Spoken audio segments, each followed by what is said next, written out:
A'udhu billahi minash shaitanir rajeem. Bismillahir rahmanir rahim. Class 6, subject science, and our topic today is question number 4 to question number 7 of chapter water,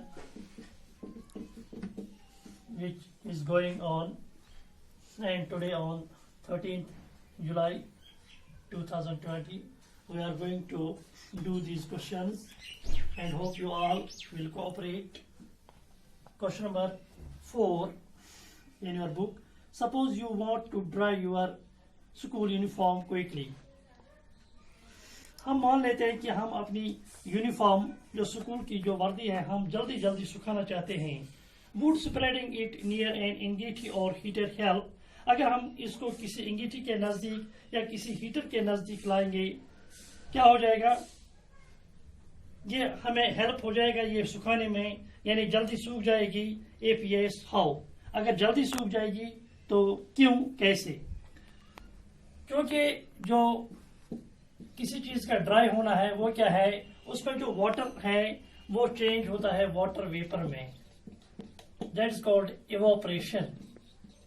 अगर sunlight में हो तो ये evaporation चलती रहेगी और आपकी जो यूनिफॉर्म होगी वो सूख जाएगी. लेकिन अगर उसके साथ साथ आप उसको किसी अंगीठी के नजदीक किसी हीटर के नजदीक लाएंगे तो चूंकि जो इवापोरेशन प्रोसेस है वो फास्ट होगी. Evaporation becomes fast. जो इवापोरेशन उसमें क्या होगा, जो सनलाइट होगी उसकी रोशनी उसकी और गर्मी उससे ये सूख जाएगी और जो अंगीठी की गर्मी या हीटर की गर्मी है उससे और सूखने की जो रफ्तार होगी वो बढ़ जाएगी. इसलिए इवापोरेशन जो प्रोसेस है वो जल्दी जल्दी हो जाएगी और आपकी यूनिफॉर्म जल्दी सूख जाएगी. That's all. Question number 5.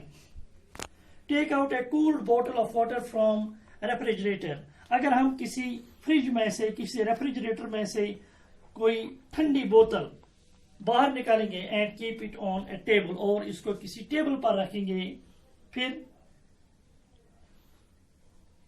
After some time you notice a puddle of water around it. कुछ देर के बाद हम क्या देखते हैं, जो ये बोतल होती है जो हम फ्रिज से निकाले हुए किसी टेबल पर रखते हैं तो उसमें क्या होगा, उसके इर्द गिर्द वाटर दिखाई देगा. वाई, क्यों? क्योंकि जो बोतल है ये बिल्कुल ठंडी होती है, कूल. जो एयर है, एयर में क्योंकि वाटर वेपर मौजूद होता है, वाटर वेपर, जब ये वाटर वेपर इस कूल सरफेस से लग जाएगा तो इसको क्या हो जाएगा, इसको कंडेंसेशन हो जाएगी. There is condensation of water vapor and water vapor will change into water droplets. So the water vapor in the air condenses around the bottle and we find puddle of water around the bottle. This is also clear. Question number 6. To clean their spectacles, people often breathe out on glasses to make them wet. जब कोई अपनी goggle spectacles साफ करना चाहता है तो वो अक्सर उसको बाहर निकाल के उसको अपने मुंह से हवा निकालता है और उसको देता है, ब्रीथ इस पर करता है.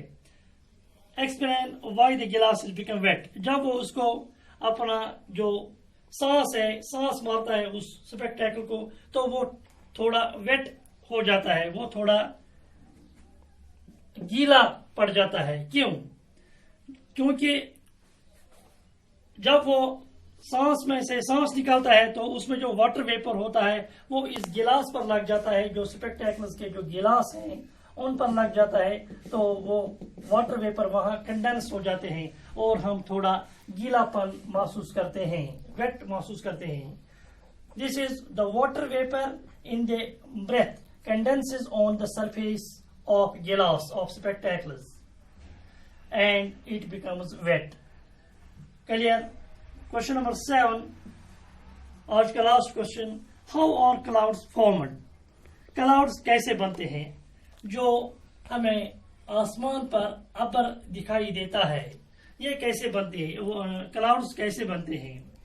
क्योंकि हमें पता है जो वाटर बॉडीज हैं, लेक्स हैं, रिवर्स हैं, सीज हैं, ओशंस हैं, उनमें जो वाटर है जब सूरज की गर्मी उन पर पड़ती है तो वहां क्या होता है, इवोपरेशन होती है. Evaporation from water bodies take place during sunshine.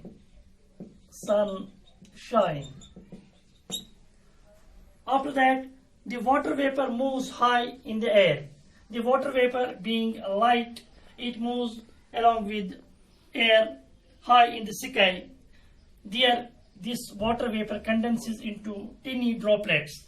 This water vapor changes into droplets of water, which is known as clouds. So in this way, clouds are formed by evaporation of water first, and after that in the air, condensation of the water. There are two processes involved in the formation of clouds, that is evaporation and condensation. First, evaporation of water takes place, and after that in air, condensation of this water takes place, and it changes into water droplets and clouds are formed. Thanks.